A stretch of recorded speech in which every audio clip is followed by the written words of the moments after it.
kí ọba òkè gbani lọ́wọ́ ẹni tó ń ṣọ́ni tá a ṣọ́.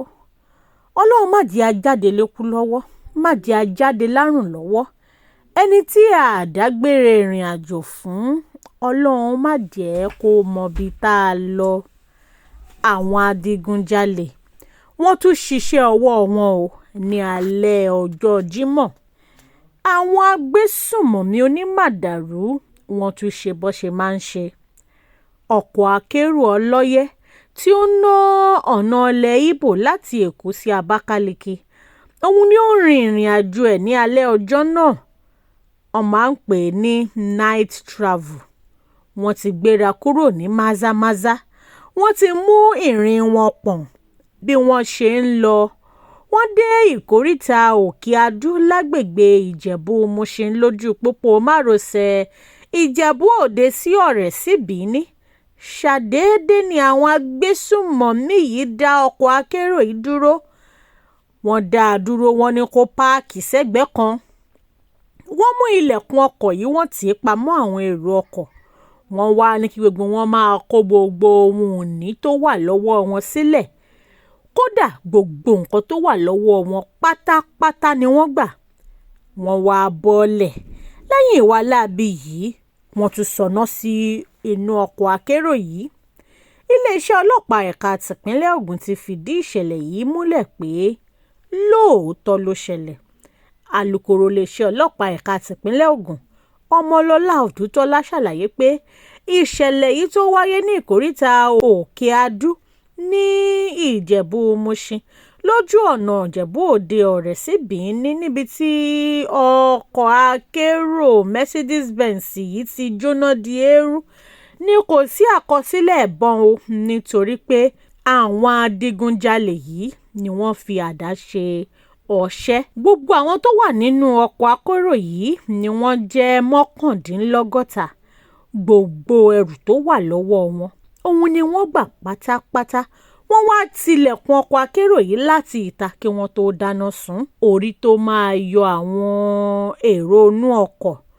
Wọ́n ṣáà mọ bí wọ́n ṣe rápálá fọ́ gbogbo gíláàsì ọkọ̀ yìí, tí wọ́n ṣáà fi ń bá ojú fíńdò ọkọ̀ yìí fò bọ́ta kí gbogbo ọkọ̀ kó tó di wípé gbogbo ọkọ̀ yìí ló jóná di eérú.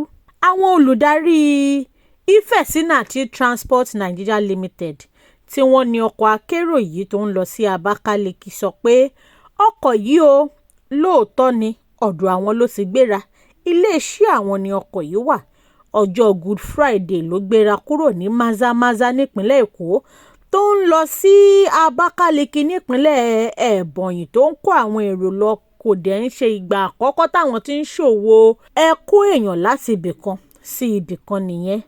Wọ́n wá ń jẹ́ ó di mímọ̀ pé ìṣẹ̀lẹ̀ yìí ló ya àwọn lẹ́nu gidigidi. Àwọn kan tí ọ̀rọ̀ yìí ṣẹlẹ̀ sí pàápàá tí wọ́n sọ̀rọ̀ yìí di mímọ̀ lórí ìkànnì X tí a mọ̀ sí Twitter tẹ́lẹ̀ jẹ́ ó di mímọ̀ pé àwọn tí ń lọ nílùú àwọn o. Ṣé báwọn ń lọ nílé, àwọn ń lọ sí ilé ni káwọn lọ ṣe ọdún àjíǹde ní ìlú àwọn. Làwọn dẹ̀ ní káwọn fi alẹ́ rìn, bó bá máa di àárọ̀ ọjọ́ kejì, ìlú àwọn làwọn máa dé sí. Wọ́n ní àwọn agbésùnmọ̀mí onímàdàrú yìí ni wọ́n ya lu àwọn ní Ìjẹ̀bú Òde. Wọ́n ní gbogbo ẹrù ọwọ́ àwọn lọ́gbà. Kódà àwọn kan nínú àwọn, wọ́n fẹ́ẹ́ lè bọ́ wọn sí òòtán. Wọ́n wá tilẹ̀kùn mọ́ àwọn kí wọ́n tó sọná sí i nílùú tó lọ́ba tó níjòyè. Ìgbà kan wọ́n á ní bí èèyàn bá forí sílé kò gbọ́dọ̀ fọrùn rọ̀. Àmọ́ ní ìsìn báyìí, àtẹníwà ńlé, àtẹníwà lóde, kò wá fẹ́ síjọ́ kan mọ́ báyìí téèyàn lè sọ pé ibi tí mò ń lọ yìí màá lọ, màá bọ̀ láìsí wàhálà. Ṣùgbọ́n lẹ́yìn kété lọ̀fọ̀ àṣẹ, kọ́ba òkè kó bá wa dáwọ́ wàhálà, kó bá wa dáwọ́ làásìgbò, kó bá wa dáwọ́ ìhùwàsí burúkú àwọn agbésùnmọ̀mí yìí, kó bá wa dá a dúró. Nítorí pé bí ọ̀rọ̀ yìí ṣe ń lọ, ó ń bọ̀ àwọn là ń dẹ́ẹ̀dẹ́. Àwọn tí wọ́n wá ń dẹ́lẹ̀ yìí ṣe pàkúté ni àbí irin tí wọ́n ṣe lọ́ṣọ̀ọ́ ni àwọn wo gan-an ni ó fẹ́ mú? Ẹ jẹ́ á ta kété láti ìròyìn yìí. Ẹ jẹ́ á lọ sí Maiduguri níbi tí ọwọ́ ti tẹ àwọn 8 kan tí wọ́n gbìmọ̀ pọ̀ tí wọ́n pa olùkọ́ ilé ẹ̀kọ́ fásitì Maiduguri ìyẹn Kamar Abdulkadri. Iléeṣẹ́ ọlọ́pàá ẹ̀ka tìpínlẹ̀ náà alukoro ẹ̀ mà ló bá àwọn akọ̀ròyìn Punch sọ̀rọ̀. Ó ní lóòótọ́ lọ̀rọ̀ yìí ṣẹlẹ̀ o. Nahum Kenneth tó jẹ́ alukoro fún iléeṣẹ́ ọlọ́pàá ẹ̀ka tìpínlẹ̀ yìí ti ṣàlàyé pé lóòótọ́ òun ni àwọn 8 yìí wọ́n pa olùkọ́ fásitì yìí. Wọ́n gún ní ọ̀bẹ. Lẹ́yìn tí wọ́n gún lọ́bẹ tán, wọ́n tún gbá hámà, wọ́n tún gbá mọ́ ọ lórí. Nígbà tí ẹni tí wọ́n gún lọ́bẹ gbá ní hámà yìí tó jà fitafitafita, ẹlẹ́mìí gbà á, ó ta tẹ́rú nípàá. Nínú ìròyìn tí ìwé ìròyìn Punch fìdí ẹ̀ kalẹ̀ ló ti ń jó di mímọ̀ pé iléeṣẹ́ ọlọ́pàá ẹ̀ka tìpínlẹ̀ Borno ti sọ pé ọwọ́ àwọn ti tẹ àwọn 8 o. Àwọn 8 yìí làwọn dẹ̀ ti bẹ̀rẹ̀ iṣẹ́ ìwádìí lórí ẹ̀ lẹ́sẹ̀kẹsẹ̀ nítorí pé àwọn fẹ́ mọ nǹkan tó fà á. Àwọn ọlọ́pàá ní jẹ́jẹ́ àwọn làwọn wà ní tẹ̀sán làwọn gba ìpè ẹgbàáwọ̀ ẹ̀ràwákalẹ̀ onípàjáwìrì ní àfẹ̀mọ́jú àárọ̀ pé àwọn ò mọ ohun tó ṣẹlẹ̀ ọgbà táwọn máa débẹ̀ làwọn rí òkú dókítà Abdulkadri nílẹ̀ẹ́lẹ̀ ọ́fíìsì rẹ̀ níbi táwọn ti ń ṣèwádìí lọ ṣèwádìí bọ̀. Òun làwọn ti mọ̀ pé ibi táwọn ti bá ẹni tó kú yìí ibẹ̀ kọ́ ni wọ́n pa á sí. Àwọn tí ó pa á wọ́n gbé e kúrò níbi tó ti pa á, wọ́n wá gbé òkú ẹ̀ sílẹ̀ ni. Wọ́n á ní gbogbo nǹkan tí ó bá gbà làwọn máa fún un. Àwọn á rí i dájú pé gbogbo àwọn tó hùwà láabi yìí, gbogbo àwọn tó hùwà burúkú yìí, òun làwọn máa rí i dájú pé wọ́n fi ojú wọn báyìí ba ilé ẹjọ́. Nípínlẹ̀ Ogun bákan náà, àwọn ọlọ́pàá wọ́n láwọn ti bẹ̀rẹ̀ iṣẹ́ ìwádìí nítorí pé ọ̀rọ̀ kan ṣẹlẹ̀ ní àná òde yìí níbi tí ẹnìkan tí a mọ̀ sí Tescom, ìnagijẹ ní Tescom Olúmídé Dánísà, òun ni orúkọ ẹ̀. Wọ́n ní ẹni yìí òun ni wọ́n sọ pé wọ́n yìnbọn pa ní alẹ́ ní nǹkan bíi aago 8. Ẹni tí ọ̀rọ̀ yìí ṣojú ẹ̀ ṣàlàyé pé Tescom ni ọ̀pọ̀ fura sí pé ó jẹ́ ọmọ ẹgbẹ́ òkùnkùn ayé. Wọ́n ló jókòó sórí ọkọ̀ níbi tó ti ń fọ ọkọ̀ ni àwọn agbébọn ṣàdédé wá sí àdúgbò yẹn lórí ọ̀kadà.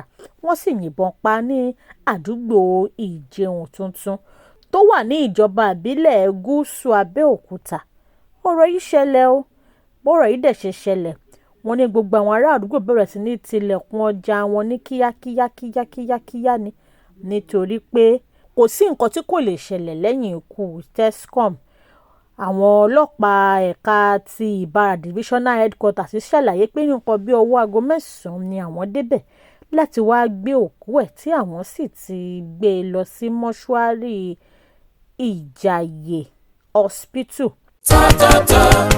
Top farm foods, àwọn oúnjẹ tiwantiwa aṣaralóore. Top farm foods ń ṣaralóore. Yam flour, ìyẹ̀fun iṣu gidi, unripe plantain flour, èlùbọ́ ọ̀gẹ̀dẹ̀ àgbagbà, beans flour, èrè gbẹrẹfun, rice flour, ìrẹsì oníyẹ̀fun tá a fi ń ro túwó, yellow pap, ògì pupa onígbẹrẹfun, gàrí ìjẹ̀bú tó kan dáadáa, tó fi dórí smoked catfish, ẹja àrọ̀ gbígbẹ. Lábẹ́ ìmọ́tótó ni Top farm ń ṣe gbogbo ẹ̀. Ó sì ṣe déédéé ibikíbi lágbàáyé. Ló níwọ̀n jí wọn 1 kg, 2 kg, 5 kg. Top farm foods wọ́n wuyì wọ́n gbayì tún tí òun tẹ NAFDAC lára wọn. Bẹ́ẹ̀ sì ni 100% natural la ṣe gbogbo ẹ̀ jáde láti iléeṣẹ́ Top farm foods tó kalẹ̀ sí Industrial Development Center IDC Ibeshi Road Ikorodu Lagos Nigeria. Àwọn alágbàtà jákèjádò orílẹ̀-èdè Nàìjíríà tó fi dórí àwọn African stores ilé ìtajà oúnjẹ ilẹ̀ wa lókè òkun. Ẹ pè 0706 216 6771 tàbí 0802 721 0222. Website www.tff.com.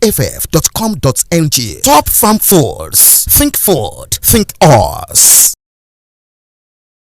Yorùbá Gidi TV. Yorùbá Gidi TV òun ni kẹ́ ẹ máa wò nígbà gbogbo. Ẹ fojú yín ló ń jẹ níbi tẹ́ ẹ ti lè kọ́gbọ́n, níbi tẹ́ ẹ ti lè rí àwọn àṣà Yorùbá tó yanjú. Yorùbá Gidi TV òun ló mú ètò rere wálé ayé, níbi tẹ́ ẹ gbé fẹ́ kọ́gbọ́n, níbi tẹ́ ẹ gbé fẹ́ kọrin.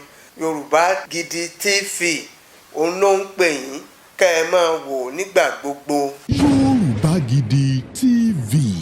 Ibi tá a ti ń fún yín láwọn nǹkan tẹ́ ẹ fẹ́, àwọn nǹkan tó ṣàǹfààní tó yẹ kẹ́ ẹ máa wò nígbà gbogbo nígbàkigbà. Ìbẹ̀lẹ̀ wà yìí máa subscribe sí tẹ subscribe sí. Yorùbá Gidi TV.